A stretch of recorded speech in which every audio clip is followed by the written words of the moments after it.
This is Jonas Bryssling, and I play in Retromorphosis, and you can check out the Brutally Delicious podcast. One, two, three, four. The Brutally Delicious Podcast. The Brutally Delicious Podcast. The Brutally Delicious Podcast. The Brutally Delicious Podcast. For those, I guess, not familiar with you guys, as I wasn't to be, and that's what I like doing this show for, because I find a lot of bands that I've not heard of and then, really tune into them. But I really like Psalmus Mortis. Is that what it's called? Yeah, That's how you pronounce it? I like everything about it because not only is it brutally heavy, but it's also got like all kinds of like movie sound effects and soundtracks and all kinds of stuff going to it that really add to it, right? yeah, it has a little bit of a horror movie vibe over it with organs and shores and not so much strings maybe, but pads, synth pads. Right. Yeah. When you guys were writing the songs, then was that all like envisioned in the songwriting, or did that like come after you sat back and said, "Hey, we can add this cool shit here"? Oh, it was during the songwriting. I added it to the first song, and then when when I wrote the other songs, I realized why not put it in all the songs, Yeah. because it creates this atmosphere that I like. So, but it was difficult to mix it. It took a I lot of imagine. time. Yeah, because some like the machine, the long track, it had like I don't know, like 10 or 12 tracks with synths, and try to put them in a good volume Right. with other instruments was really difficult. But What's the initial response been to it? Been pretty good? yeah, it has been overwhelming positive. So don't take this the wrong way, but this is not only a super technical record, but it's also pretty brutal in a sense of, I think, lyrics and topics. And is there something, well, actually, let's start here. What are you so pissed about? Oh, I'm not pissed. I wrote the album during the divorce with my ex-wife. So I had to change my life. I had to get a new job, a new apartment, and everything was just upside and down. So I was in that mood when I wrote the album. So Hmm. it so some of the lyrics are like what do you say? It's horror lyrics, but they are based on some things I went through during that period, like Vanished and The Machine and Never to Awake. Yeah. Do you feel like you put too much of yourself into it, or is that not a thing? I thought that at first because I found it really difficult to listen to the songs because I had such bad memories from that Right. time. So, but now some time has passed, and I feel I'm over that. And yeah, but it was rough. I had a hard time listening to it. What happens on stage then? Do you ever get like you're out on the stage and wherever and you're back in that moment? Does that happen, or is it now you're separated enough from it? Oh, I don't 'Cause it's know. like picking a scab every night, right? Yeah, we haven't played live for a very long time, so it's hard to answer that question. But on stage, always try to play it as tight as possible. I really don't think that much about the backstories or anything. Just in the zone. Yeah, exactly. Is there anything you want your fans to take away from after listening to Psalmus Mortis? Uh, uh, they have to decide for over. So you said you haven't played live in a while, then are you planning on taking us out on the road? Maybe if we can get a good tour we will think about it. Because we can't do like underground tours or anything. It has to bring in some money.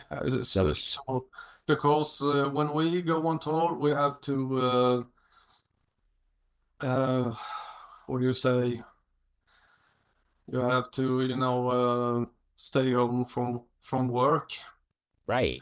So we're gonna lose a lot of money. So we have to at least have the same money from the Right. top. No, that makes sense. So you can live. Yeah, Right.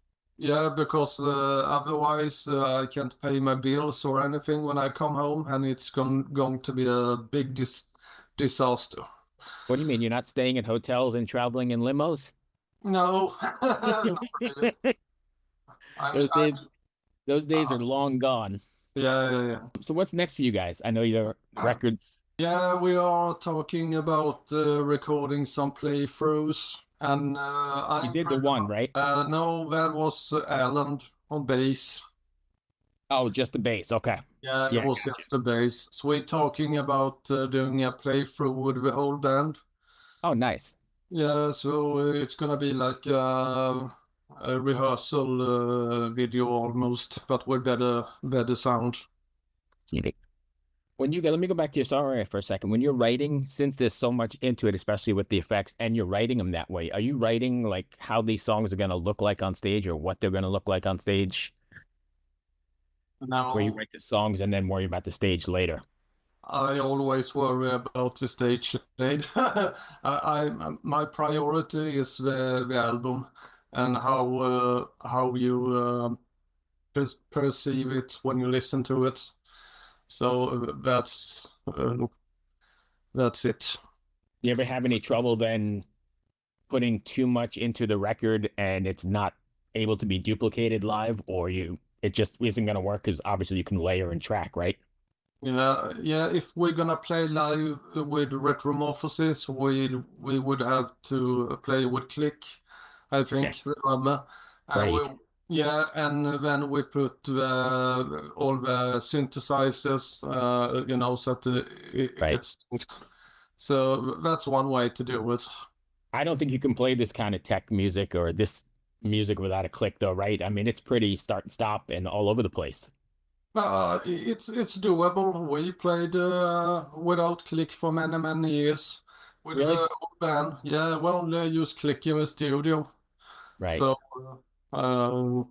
yeah, but that's right. Some songs are really tricky, but when you rehearse them, you get a feeling for it. When the big tempo changes comes, Right. but so it's not that difficult.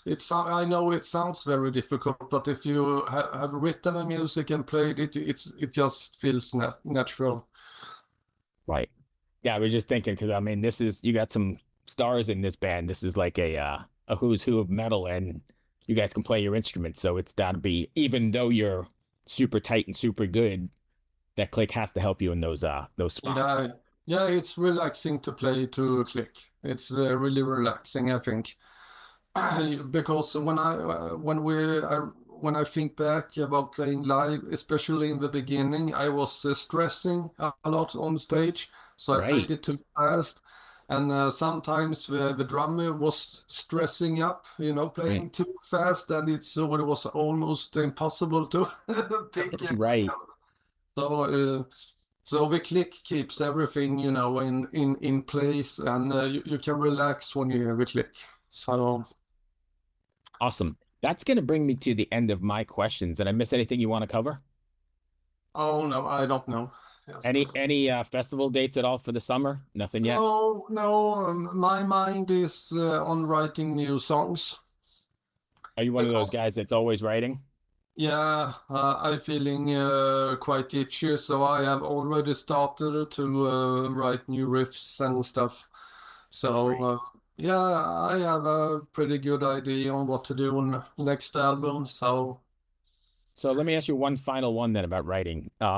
When you're writing now, you're already writing new stuff. How do you try and differentiate from Psalmus Mortis to the new stuff you're writing? I mean, you don't want to alienate your fans, but you also don't want to write Psalmus Mortis again, right? No, it's not going to be Psalmus again. But I will probably, as I usually do, I take those things I like most and I broaden them.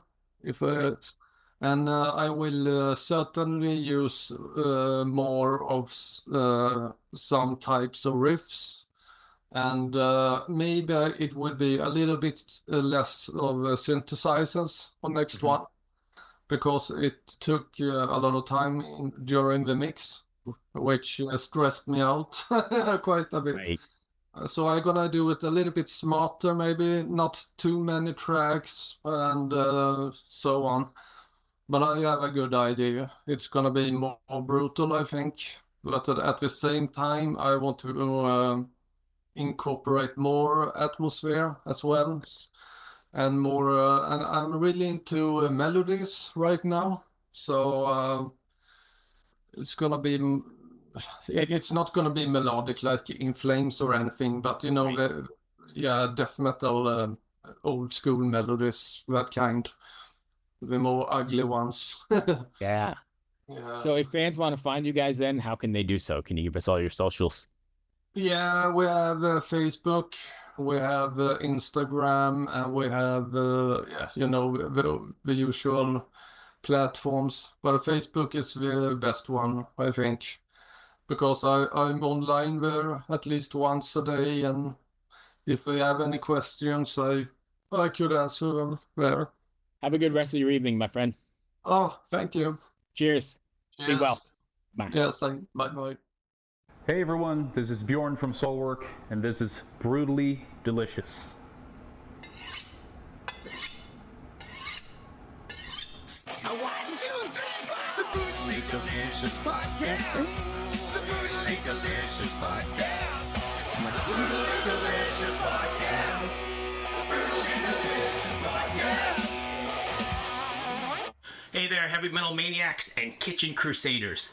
I'm Bruce Moore, the host of the Brutally Delicious Podcast, where we whisk up a blend of metal and food to quench even the most discriminate tastes. Have you ever wondered what your favorite metal musician chows down on before they hit the stage to melt your face off? Well, look no further.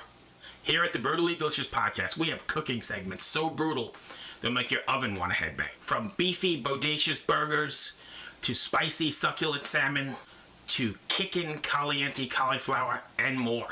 We mix metal and culinary creations, resulting in a feast for the senses. But wait, there's more.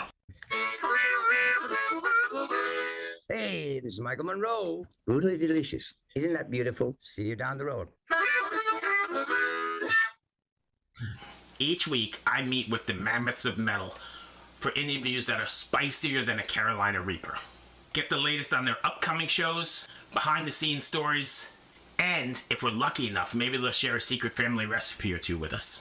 You'll also want to check out our weekly album and show reviews, where we dice, slice, and serve up our unique takes on the latest metal releases. So grab your leather apron, crank the volume to 11, and subscribe to the Brutally Delicious Podcast on your favorite podcast platform. It's sure to be a hell of a time. Oh, hey there. It's Tim from Protest the Hero. Now that you've seen my junk, I'm going to show you how to make a pizza. And you're watching Brutally Delicious. What's up, everybody? Max Cavalera, Soulfly, and you listen to Brutally Delicious Podcast. Stay mad, motherfuckers.